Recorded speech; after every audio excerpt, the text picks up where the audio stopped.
So I had a vacation recently. I was off for 2 weeks, but very relaxing, but my business brain didn't totally turn off. And I was thinking about some business owners I've worked with over the years that have done amazing things, but they were in this trap of thinking they weren't doing that well.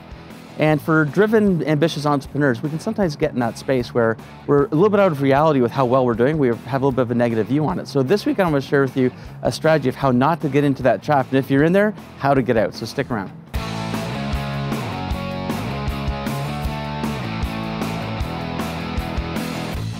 So as business owners, how do we get into a state where we're doing okay or even really well, but we think we're not, or we feel that we're not? Well, as humans, we're programmed to avoid danger. That's our survival instinct, right?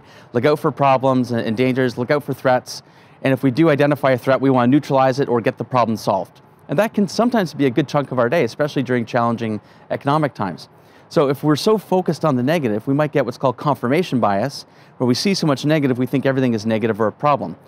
It's because we're not looking at all the wins we're creating and all the progress that we're making. So I had a little experience today when I was out for a run for the first time in a little while, and it was windy. I was into this headwind. My leg started to get a bit of cramp almost from the very beginning, and then my other leg cramped up. I'm like, man, this run sucks. This is hard.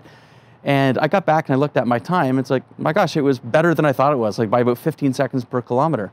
But in my head, I thought it was crappy because I wasn't actually tracking. If I was looking at my app on my phone to see how I was doing per kilometer, I would have thought to myself, hey, I'm doing better than I thought. This is pretty good. You know, now I'm gonna be a little bit more energized to push a little bit harder maybe, or just to take the win and accept that I was doing okay. So in business, this happens as well when we're not actually tracking our wins with our team, and we're not measuring progress using a dashboard so that we can see how far we've come.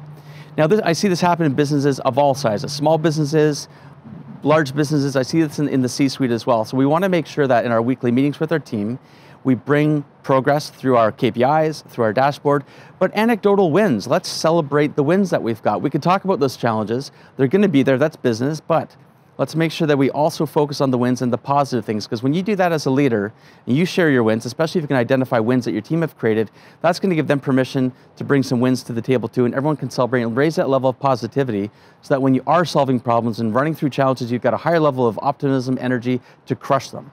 So this week, what can you do to institute a little bit of positivity and win recognition for your team to raise that energy level and rock it out big time? So have a great week. I look forward to hearing about your wins. Leave them in the comments below. If we're not already connected on LinkedIn, hit connect. If this is on YouTube, hit subscribe, hit the notification bell so you can see other great content as well. And thank you for watching. We'll catch you next time.